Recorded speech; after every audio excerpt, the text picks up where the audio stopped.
Hello, everybody, and welcome to Help the Guildless Episode 2, Electric Boogaloo. Once again, I am your blue and red-blooded host, Izzet, and I want to let everyone know that we have a very exciting episode tonight. In studio with me are two of my very good friends and guildmates. Selesnya, who just happens to be the master of green and white mana, but we don't hold that against her, and Dimir, a man of secrets and manipulation. If you see him, he isn't here for you. Say hi, guys. Hey. Sup? Now, I know I asked about a top 10, and Dimir had a good topic, too, that we can touch on in later episodes. And a follower of the guild and one of the guild lists suggested we do something about colors. So that is a lot of topics, and after careful consideration and deep meditation, I have decided to do a topic that is near and dear to my heart. Planeswalkers! Not just who they are, but more or less how these amazing cards have impacted the game of Magic. Now, because I do have two guests that I have had to shell out food and drinks to, they're going to answer some questions and give me their opinions on the characters of the Magic world, whether they like it or not. Now, I'm going to start off with a simple one, and we'll start with Selesnya's answer, then Dimir, and then I'll weigh in afterwards. So, question number 1. Who is your favorite Planeswalker, and why? Who's my flavor? Well, anybody who knows me knows that Nissa Ravine is my favorite. She's modern now, so she can't be played in standard, but she was good for elf decks because she kept summoning the elves, and her ultimate brought out all the elves in your deck, which is ridiculous. But to keep that combo going, didn't you need another card? Yeah, sorry, Eldrazi's Monument. What did it do? It made you sacrifice a creature at the beginning of your turn every turn. Of your turn, I guess. It sounds confusing. Anyway, you basically were able to loop with just keep bringing back the same elf as long as you had Nissa Ravine out. So you would sacrifice that creature, put it at the bottom of your deck, bring it back out the next turn, sacrifice it, bring it back out again, sacrifice it. Yeah, but what did the monument do besides make you sacrifice a creature? It made them flying and +1 and indestructible. All right. It's been a while since I played it. My current one, I would have to say, is Jace Memory Adept because of the mill. I've played mill and it's really fun. Taking my Planeswalker. See how this goes. Well, if that's the case, technically, both of you are taking my Planeswalker. Oh, see, so if we got a bunch of Jace lovers, then... when I'm not playing as Selesnya, I like doing Azorius, so it fits right in. Also have played Dimir as well, but Selesnya is obviously my favorite. So you've been playing around with Selesnya? What? I thought we agreed about this. We keep her out of the loop. All day, every day. All right, Dimir. Who is your favorite Planeswalker and why? Well, Selesnya kind of, got ahead of me here, but it would definitely be Jace Memory Adept. Gameplay-wise, just for, the shenanigans of milling your opponent to death. As, Dimir, that's kind of what I do. As a character, Jace is pretty awesome. He's kind of like the Batman of the Magic universe. I am Jace. He's kind of always there, always trying to figure out the greater plot of what's going on, and then always gets dragged into the worst situations. In the case of Ravnica recently. Oh, Garrett coming into Ravnica and messing on my territory and asking Jace where Liliana is. Or him discovering the Dragon's Maze and everything. He's an awesome character. He's like the pseudo main character of the Magic universe. They like to come back to him a lot. If I had to say another Planeswalker, I really like Sorin just for his kind of no-nonsense attitude with what he wanted to do. He went back to Innistrad to get his job done, and he did it despite coming off of a hard breakup with Nissa. So, leaving your ex to a group Flying of tentacle spaghetti monsters is pretty harsh. And then to save an entire plane immediately after, the guy's got cojones. Let's not forget he created Avacyn. I'm just saying. All right. The guy's got staying power. That's what he's got, stamina. All right, I'll go with that.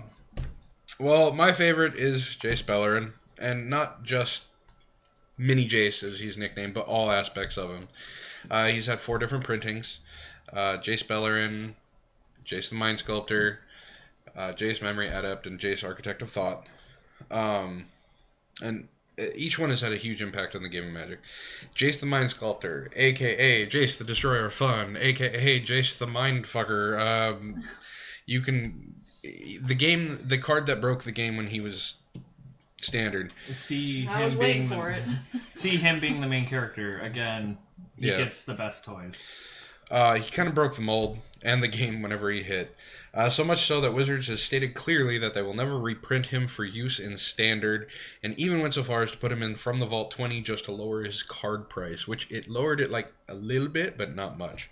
Not everybody had the money to pay $200 for Vault 20, so exclusivity was still there. Yeah. His impact on the game is complete board control, sometimes hand control as well. And when he hits the field, he is instantly a target because of what he can do, and usually if he stays out for 2 or more turns, the tide of the match is really going to swing in your favor. Can I also make a note that the Vault 20 printings were in a lesser supply than the original printings, thus making them even rarer? Yeah. It's ridiculous. This guy gets all of it. Besides that, I sort of have a kinship with him. Besides him being one of the higher-ups in Ravnica, where I hold my court, he's been the very first Planeswalker I ever pulled, and is always the first one I pull whenever a new set comes out. He's a part of it. And he's blue. And he's blue, yes. All around, he's just a great Planeswalker and teammate to have. Alright, enough of this mushy stuff about Jace. Number 2. Who do you think is the worst Planeswalker out there? Selesnya? Everybody's answer is pretty much going to be probably Tybalt. He's not as bad as the rap gave him, the bad reputation he got. And you're making fun of me for saying flavor on accident. I'd say Gideon easily. Gideon we'll get to frustrates you me. in a second. She didn't give her... I mean... Tybalt comes out really fast and easy, but he kind of like just... most Selesnya people. Oh! Not true. What I was going to say is that pretty much ends there. He doesn't really have spectacular abilities. I think we used only his first ability. And if he got to his last, it was great, but most of the time he didn't last that long, which was funny because everybody was like, he's not a threat. But they would make sure that they killed him off so he didn't get popped. No stamina. But, that being said, I pretty much like all the other Planeswalkers better than him, so I would say he's definitely on my worst list. Alright, so we have some hate out there for the mono-red Planeswalker that cost 2. Dimir. Gideon, like any incarnation of Gideon, just from a lore standpoint, I think Gideon's kind of a weenie. Whenever he's given an opportunity to be a better character or more awesome, he really kind of shits the bed. Like, with the last set he was in, which was Ravnica, right? He was in Ravnica? Yeah, he was Gatecrash. Yeah, he was in I'm sorry, Dragon's Mace. Yeah, he was Gideon, Champion of Justice. Right. And you would expect that they were introducing one of the more core white Planeswalkers as being a big deal, and even story-wise, I mean, Gideon doesn't really rise to any occasion. He's just kind of like, sup, I'm Gideon. I'm here to do nothing. Yeah. And, run away! Yeah. I mean, he has this whole, like, Warrior of Justice thing going for him, but, I mean, the real hero of that show was Draco Genius. Which... Nicole Bolas. Like, Gideon being the super warrior of justice that he was, like, just wanted no part in everything that was going on. I just, like, felt that every time he shows up, it's a wasted opportunity, and Wizards needs to, like, jump on that, because he could be the Superman of the game, where Jace is the Batman, and it's just not there. And Elspeth is the Wonder Woman. Talking about different Planeswalkers, not to go on a separate tangent, but... People said that Tamio was too much and she wasn't going to be a good Planeswalker, and she was. She was using net decks. I will give that. Oh, right. wait. What? While we're on the tangent, going on about Tamio, Am I the only person, and I know it's a card game, it doesn't always have to have story, but am I the only person who thinks Planeswalkers that are introduced to the set should have a very good reason for being in the set? An example of a proper way to do it was what's her tits and Thanos? Theros. Elspeth and Theros has a good reason to be in Theros. The story of the reason why Tamio was visiting Ravnica, or not Ravnica, Innistrad is simple. She was traveling for knowledge. She had a purpose to be there, but I'm saying that I think that every Planeswalker's appearance in a set should have a very core tie-in to the storyline of that set. Despite what the card might do or what it might be bringing to the game, Planeswalkers are kind of the main characters for a set. Like, Innistrad had Sorin come out, and he had that fight with Tybalt, and then you also had frickin' Liliana and Garruk in that set, right? Yeah. And they were having their battles. So Planeswalkers both serve as a gameplay thing, but also is showing off story elements in the card game actively. So right, to have a Planeswalker show up like Gideon, who had very little reason to be in the Ravnica set, other than lol, I'm a Ravnica character. I think was kind of once again expounding on me not liking Gideon, is because he had no purpose. I agree. I think Planeswalkers need a purpose. That's all. Alright, I honestly don't think there's such a thing as a bad Planeswalker, and I've been argued with on this many times. There are Planeswalkers that are weaker than others, yes. Selesnya already said Tybalt, and you brought up Gideon which was honestly I was surprised about, but okay. Toilet paper monkey. And both of them have gotten bad raps. Okay? I look at it this way. Did you burn a spell to get rid of him? Did you use an attack phase to go after him? If you answered yes to either of those, then he did his job. A distraction. His abilities might not be the greatest, but that is because, story-wise, Tybalt is a brand new Planeswalker. He just got his spark ignited. Gideon, I have no idea why they went that way. Once again, no purpose.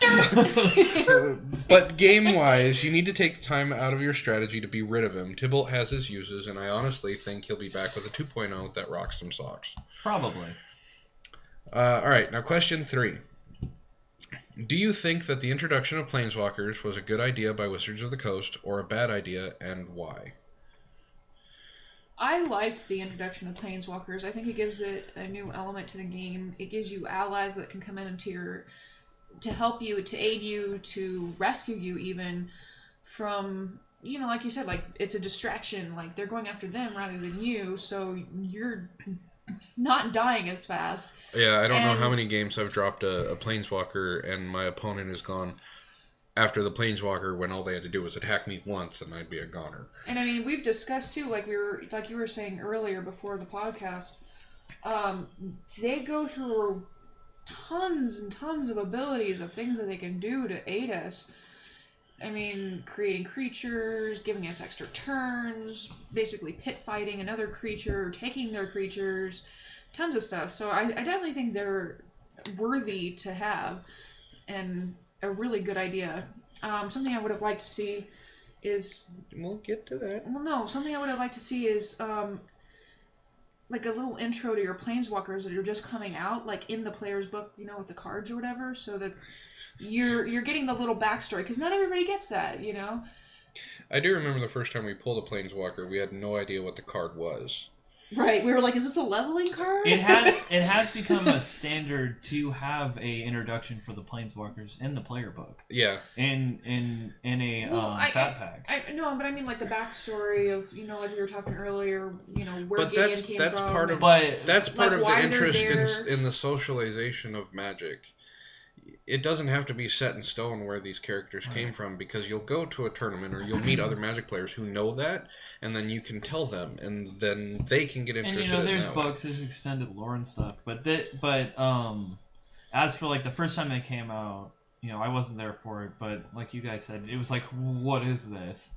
But now it has become pretty standard for the player book to have a introduction to why that character's there and doing Like what they they're did with doing, Theros. but not always like their entire history. I think it would be too long of a thing for some characters like Chandra, who has done a lot of things leading up to what she's doing now. I know, but you know how like on Magic Online, on like the PS3 and such, they have like a little brief summary of the Planeswalkers. I would like to see that like That in was the in book. the core set of 14. In the player's book? Yeah, because it goes through all 5 of the Planeswalkers. Okay. Right, Well, I would like to see that with all the But- Planeswalkers, what I was saying. Anyway, bringing up you not Moving being there, do you think it was a good or bad idea? I was saying before, Planeswalkers are the living story in the card game. They tie the cards to a greater narrative and are kind of the face of Magic. That's the coolest thing about them, is that while they are a useful card and they're very good to, do whatever they need to do in the essence of the card game, they give you a face. They give you a hero to rally behind or a villain to chase after. And in a card game like this, I think it's cool to be able to have a champion or have a character that you go, hey, this character is important to this overall story that I'm taking part in as a Planeswalker. Once again, the case of Sorin and Innistrad. It was really cool to see Sorin drop on the battlefield and go and know for a fact that he's there searching for Avacyn and that you're now impeding his progress. It was kind of neat. Like, it gives you a tie-in to a greater universe, and I think Magic before that didn't have the same oomph. Yeah, they had main characters, but not as recognizable. So I, like both of you, I haven't met a person who thinks it's a bad idea, but I think it was a good idea. It gave Magic something it didn't have before. Again, I agree with you on that. It gave them main characters. Easily recognizable main characters. Heroes to rally behind. And you know who they are without even reading about them, because you've heard about them. Even if you're just like, that's the red Planeswalker. Yeah. People are going to go, oh, you're talking about Chandra? And then you know who it is. But more importantly, on top of that, they bring a whole new aspect of strategy to the game as an ally in battle. Their abilities are powerful, for most of them, and can influence the game in a lot of ways. Their ultimate abilities are usually game-breaking, no matter what they are. Learning to use that to your advantage, as well as how to work around it, make the game all that much more interesting. At least that's what I think. Alright, so the fourth and final question is actually a doozy, because we've already touched on this about how many different abilities the Planeswalkers have. What new Planeswalker abilities would you like to see? Selesnya? Well, I had a thought, which is kind of already, like you mentioned earlier before the podcast, something that's kind of already out there. But I was thinking that maybe a pop ability could be summoning another Planeswalker for free. Like, you'd have to run multiple Planeswalkers. Like but, Super Friends. Yeah, like Super Friends or something. But I think it'd make it interesting, bringing out another Planeswalker, like it summons another ally to your aid. Sorin, to my aid! To chime in on that, I think to make it less game-breaking as having two Planeswalkers at a time, have it be a creature type, like a minion of sorts, that they can summon, a lot like the tokens, where this is a secondary character with its own abilities, but not quite as strong as a full Planeswalker. Well, that could work because they do have the Planeswalker creatures and the Planeswalker spells in each core set. Right, So like the Phoenix. Are you saying like an emblem creature kind of thing? Yeah, Yeah, because Chandra has the Phoenix, Jace has the Mind Seeker, Liliana has the Reaver. So they could summon their creature to the field, like their signature move, basically. Gotcha, They're gotcha. like, "Whoa, here's my Phoenix," or Yeah, here's because my unfortunately, Phantasm. the cheapest one is Chandra's Phoenix and only costs 3. All the rest of them cost 5 and up. So it'd be kind of like Nissa Ravine calling her Nissa's Nissa's Chosen. So, that's the way I would think that would be implemented without breaking the game so much as adding a full another Planeswalker to the game. Because Planeswalkers are hard enough to deal with as is, but then to When you add start getting a multiples secondary on it. one, it would cause chaos. Alright, so what would you like to see, Dimir? Well, funny enough, it's a lot like her thing. I would love a planeswalker that copied other planeswalkers. Like, you have a planeswalker in the field, well, that's cool. I have a copy. You're talking like a clone planeswalker. Yeah. You know, you have Jace Memory Adept. Well, I don't have a Jace Memory Adept. But I do now. I do now. Typical blue player in me, I like to see a manipulation of your strengths against you. And sadly, it's not as useful as it would have been before the legendary change. But it does have a unique chance of creating a different strategy. It allows you to deal with planeswalkers in a way that before you either kill them or not. Well, this way it's like, well, if you summon that planeswalker, there's a chance I have a clone that's going to turn your planeswalker's abilities against you. Yeah. So it's like, oh yeah, you might be milling me, but I'm milling you. And Right. a lot of people might hesitate. They go, well, I love my planeswalker, but do I really want to take that Chandra Fireball to the face like 12 times? Not really. Yeah. So All right, I could see that. I like seeing your strengths used against you, and I think that's aspect of the game that could be really exploited in planeswalkers. All right. Well, I don't know whose ultimate ability it would be, but an ultimate ability that I would like to see, even though it would probably destroy the game completely, would be you get an emblem that says, for the rest of the game, the legendary rule does not apply to you. I honestly think it would be amazing to see, like, oh, I have 2 Jace Architects of Thought out, and I drop Memory Adept too. So I'm going to make sure you can't deal me damage, then I'm going to do the share and tell, or show and tell, and then I'm going to make you mill 10. You thought mine was broken. Yeah, Mirror of Desire much? Yeah. I think it would be awesome, honestly. But they do have a multitude of abilities. I actually kind of had to list off a bunch of them to really figure out that Magic is really, or Wizards of the Coast has really gone through and done a lot of their homework on these creatures. Just giving a heads up on that alone, recent Ravnica block had what, 30, almost 30 freaking mechanics going on simultaneously. Well, it wasn't just Ravnica, but all of the block together. Yeah, the standard block during the Ravnica set had close to 30 mechanics currently running all together all at once. I think Azorius and I counted, and it was something like 47. It was ridiculous. Like, the amount of mechanics that were coming around. And no, mechanics means stuff like First Strike, Indestructible, Dimir's Glorious Cipher, or Orzhov's Extort. Extort, yeah. So, and then that's not even including the kind of stuff that Planeswalkers were doing at the time. Yeah. Magic's diverse and scary. All right, well, that is all the time we have on this episode of Help the Guildless. Once again, I want to ask you to like my page on Facebook at www.facebook.com/helptheguildless. And please subscribe below. You know you want to. There's a button right there. So my name is Izzet. Selesnya? Dimir?